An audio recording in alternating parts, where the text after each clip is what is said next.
स्वागत है आपका ओंकार न्यूज में। मैं हूं आपके साथ ज्योति यादव। तो बुलेटिन की शुरुआत करेंगे उत्तर प्रदेश की खबरों के साथ। यूपी में विधान परिषद की 2 रिक्त सीटों पर हो रहे उपचुनाव के तहत आज मतदान होगा। वहीं विधान भवन के तिलक हॉल में विधानसभा के सदस्य अपने मताधिकार का प्रयोग करेंगे। मतदान शाम 4 बजे तक होगा। वहीं आपको बताते चले कि दोनों रिक्त सीटों के लिए 2 अलग अलग मतदान बूथ बनाए गए हैं।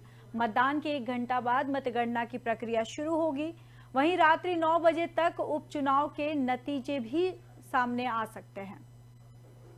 तो यूपी में 2 रिक्त सीटों पर उपचुनाव हो रहे हैं। आपको बताते चले कि विधान परिषद की 2 रिक्त सीटों पर हो रहे उपचुनाव के तहत आज मतदान होगा। वहीं विधान भवन के तिलक हॉल में विधानसभा के सदस्य अपने मताधिकार का प्रयोग करेंगे और साथ ही मतदान शाम 4 बजे तक जारी रहेगा। वहीं दोनों रिक्त सीटों के लिए 2 अलग अलग मतदान बूथ बनाए गए हैं और मतदान के लिए 1 घंटे बाद मतगणना की प्रक्रिया भी शुरू हो जाएगी। वहीं रात 9 बजे तक उपचुनाव के नतीजे भी सामने आ सकते हैं।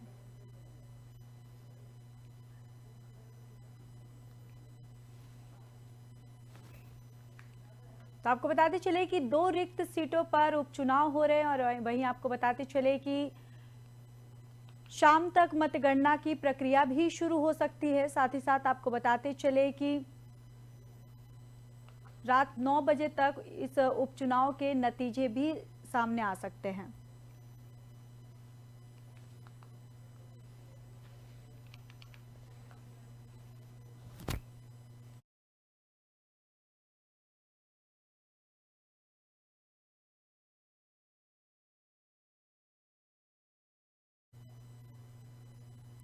तो वहीं मुख्यमंत्री योगी आदित्यनाथ की भ्रष्टाचार के विरुद्ध जीरो टॉलरेंस नीति के तहत नगर विकास विभाग ने भ्रष्टाचार रोकने की दिशा में एक कदम और आगे बढ़ा दिया है।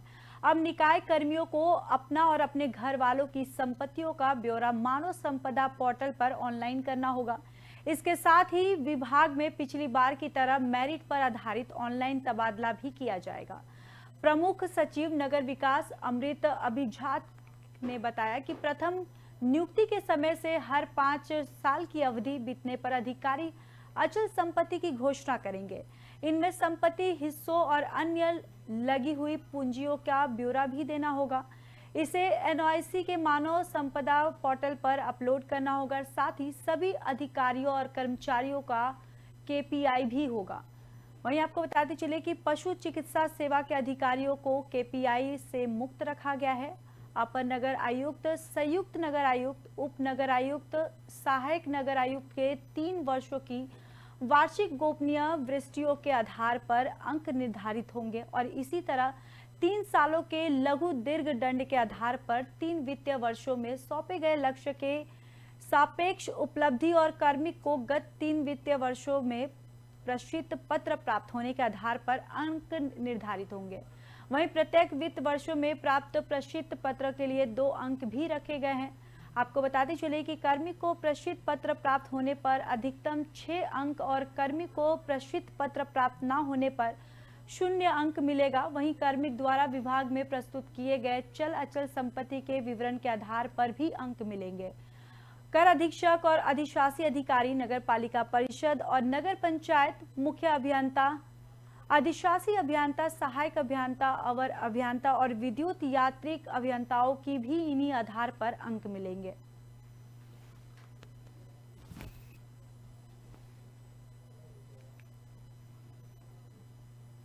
यूपी के बलिया में शादी समारोह में दिन दहाड़े फायरिंग का मामला सामने आया है। फरसा और शिकारी गैंग के बीच पुराने विवाद के चलते घटना को अंजाम दिया गया। बताया ये भी जा रहा है कि ममता उत्सव वाटिका में दर्जनों की संख्या में मुंह को बांधकर बदमाश पहुंचे और एक बदमाश ने फायरिंग शुरू कर दी। दूसरी ओर गैंग पर हमले ही फिराक में थे और बदमाश सतहवार थाना क्षेत्र के ममता उत्सव वाटिका का ये पूरा मामला बताया जा रहा है। तो शादी समारोह में फायरिंग का ये मामला है। आपको बताते चले कि फरसा और शिकारी गैंग के बीच पुराने विवाद के चलते ये घटना को अंजाम दिया गया है। वहीं ये भी बताया जा रहा है कि ममता उत्सव वाटिका में दर्जनों की संख्या में मुंह को बांधकर बदमाश पहुंचे और एक बदमाश ने फायरिंग शुरू कर दी। वहीं दूसरी गैंग पर हमले की फिराक में थे बदमाश। दरअसल सतहवार थाना क्षेत्र के ममता उत्सव वाटिका का ये पूरा मामला बताया जा रहा है।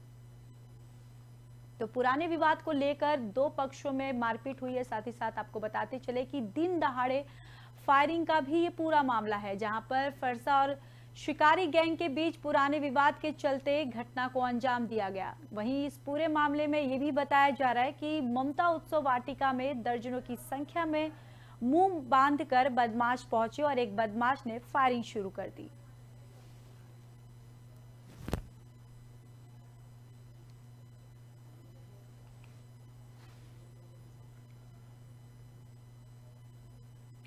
यूपी के अमरोहा की सैद नगली पुलिस ने अनोखी पहल की शुरुआत की है। पुलिस ने बाइक सवारों को शरबत पिलाकर यातायात नियमों का पालन करने को कहा और वहीं सैद नगली थाना अध्यक्ष संदीप चौधरी ने बाइक सवार चालकों को हेलमेट पहनने की भी नसीहत दी।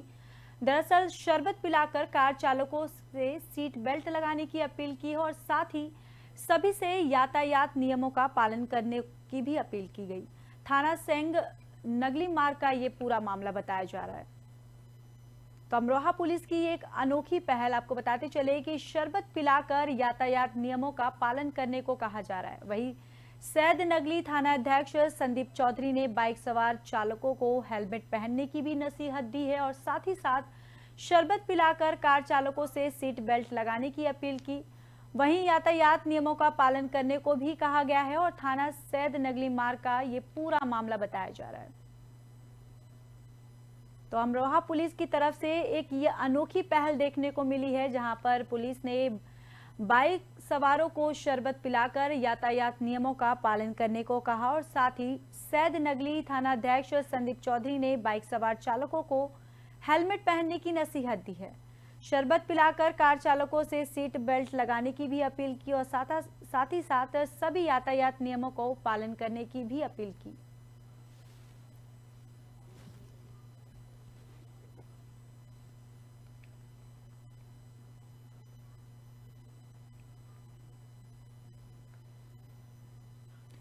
बिजनौर जिले के शेरकोट के गांव में उस समय सनसनी फैल गई जब बीती रात शादी समारोह में दो मासूम बच्चियों के साथ किसी अज्ञात व्यक्ति ने दुष्कर्म जैसी सनसनीखेज वारदात को अंजाम दिया। मौके पर पहुंची पुलिस की तमाम टीम अज्ञात की तलाश में जुट गई। दरअसल शेरकोट के पास एक गांव में बीती रात एक लड़की की शादी थी, जिसमें एक 6 साल की मासूम बच्ची सेहरा के एक गाँव से शादी समारोह में शामिल होने आई थी, जबकि दूसरी बच्ची 5 साल की थी जो कि शेरकोट के ही गांव की थी। बताया जा रहा है कि बीती रात दोनों बच्चियां डीजे पर हो रहे डांस को देख रही थी, लेकिन अचानक से दोनों बच्चियां गायब हो गई। जब काफी देर तक बच्ची नहीं दिखी तो परिजनों ने दोनों बच्चियों को तलाश किया, लेकिन बच्ची नहीं मिली। तभी कुछ देर बाद दोनों बच्चियां जंगल की ओर बदवहाश अवस्था में आधी रात बच्चियों को प्राप्त किया गया। वहीं आपको बताते चले कि बच्चियों के परिजनों की पैरों तले जमीन खिसक गई। दोनों बच्चियों को खून से लथपथ देखा गया। वहीं परिजनों के होश उड़ गए और तुरंत मासूम को अस्पताल में भर्ती करवाया गया। परिजनों ने घटना की सूचना शेरकोट पुलिस को दी है। मौके पर पहुंची पुलिस ने गांव में जाकर जांच शुरू कर दी और उधर जब मामला ने तुल पकड़ा तो पुलिस की तमाम टीम घटनास्थल पहुंची और जांच में जुट गई है। फिलहाल घटना से पूरे गाँव में सनसनी फैल गई है। हालांकि अभी तक आरोपी का कुछ पता नहीं चल पाया है।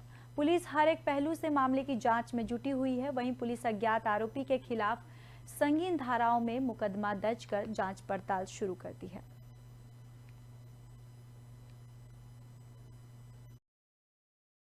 साथ दुष्कर्म का ये मामला आया है। दरअसल शादी समारोह में बच्चियां गई थी और वो डीजे पे डांस देख रही थी, उसके बाद से ही बच्चियां गायब थी। आपको बताते चले कि 5 साल की थी और शेरकोट के ही गांव की बताई जा रही हैं बच्चियां। बीती रात दोनों बच्चियां डीजे पर हो रहे डांस को देख रही थी, लेकिन अचानक से दोनों बच्चियां गायब हो गई।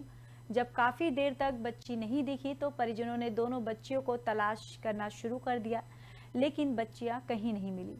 तभी कुछ देर बाद दोनों बच्चियां जंगल की ओर बदवहाश अवस्था में आधी रात को दिखी। आपको बताते चले कि परिजनों के पैरों तले जमीन खिसक गई। वहीं दोनों बच्चियों को खून से लथपथ देखा गया है, जिसके बाद मासूमों को अस्पताल में भर्ती करवाया गया है। वहीं परिजनों ने घटना की सूचना शेरकोट पुलिस को दी है और मौके पर पहुंची पुलिस ने शव को जाकर जांच शुरू कर दी है। वहीं जब मामले ने तूल पकड़ा तो पुलिस की तमाम घटना स्थल पर पहुंची पुलिस और जांच में जुट गई है। फिलहाल घटना से पूरे गांव में सनसनी फैली हुई है और वहीं अभी तक आरोपियों का कुछ पता नहीं चल पाया।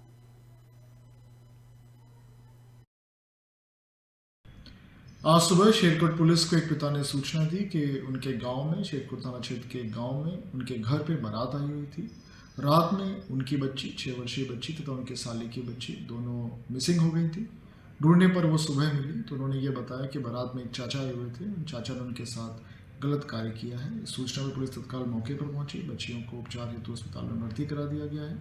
तहरीर लेके सुसंगत धाराओं में अभियोग पंजीकृत कर लिया गया है। शादी और बारात के वीडियो में उस व्यक्ति की तलाश की जा रही है। शीघ्र उस व्यक्ति को गिरफ्तार किया जाएगा। समस्त वैधानिक बाराबंकी जनपद में अलग अलग थाना क्षेत्रों में 2 डबल डेकर बस हादसे का शिकार हो गई है। पहली घटना मसौली थाना क्षेत्र में हुई है, जहां दिल्ली से गोंडा जा रही एक डबल डेकर बस अनियंत्रित होकर रोड पर बने डिवाइडर से टकरा गई।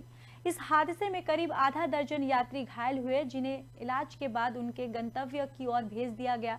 वहीं दूसरी घटना जैदपुर थाना क्षेत्र के लखनऊ अयोध्या हाईवे और उधौली ओवरब्रिज के पास की है, जहां नई सराय से श्रद्धालुओं को लेकर अयोध्या जा रही एक double decker bus Udhauli overbridge के पास जाम में फंस गई।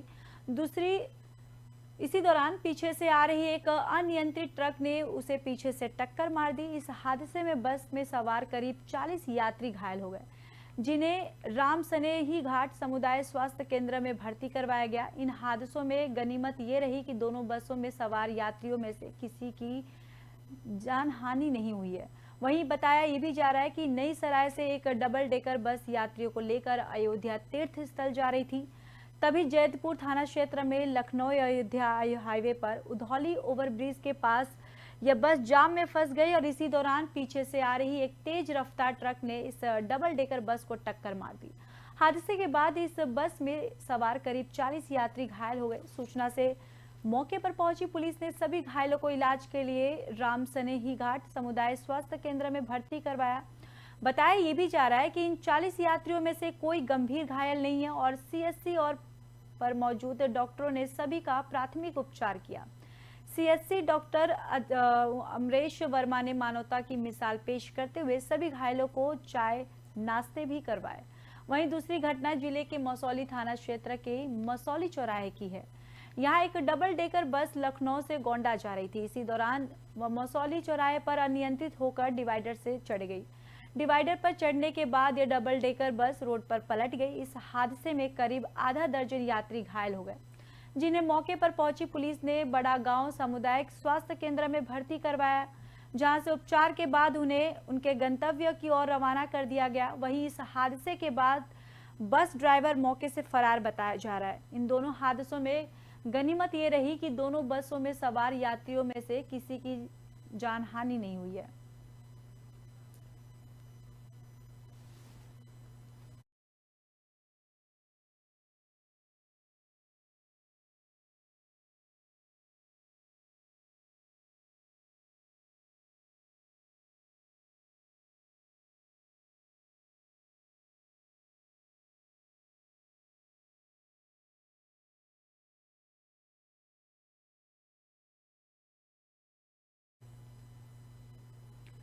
बुलंदशहर की देहात पुलिस और सर्विलांस टीम ने खोए हुए 35 मोबाइल ढूंढ निकाले हैं। करीब 5 लाख की कीमत के 35 मोबाइल सेल फोन उनके मालिकों को लौटाए गए। वहीं क्षेत्र में काफी समय से पुलिस फोन चोरी के मामले पर एक्टिवली जांच कर रही थी और गुम हुए मोबाइल पाकर पीड़ित भी काफी खुश नजर आ रहे। मामले पर जानकारी देते हुए एएसपी अनुकृत शर्मा ने क्या कुछ कहा, आपको बताते हैं।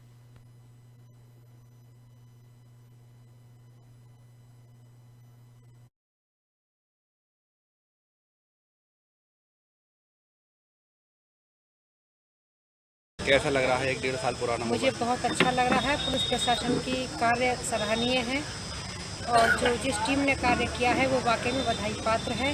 मुझे बहुत अच्छा लग रहा है। ये मोबाइल मेरे लिए बहुत कीमती था, क्योंकि मेरा एक बेटा था, उसका ये मोबाइल था, उसका मर्डर हो गया 6/4/22 में। उसी के हाथ की आखिरी निशानी थी। मुझे ऐसे लगा जैसे मेरा बेटा आज मुझे दोबारा मिल गया। मुझे बहुत अच्छा लगा कि कि हम लोगों ने जो मोबाइल की मिसिंग रिपोर्ट्स थी उन पे काम करते हुए आज 35 लोगों को उनके खोए हुए मोबाइल हमने लौटाए हैं।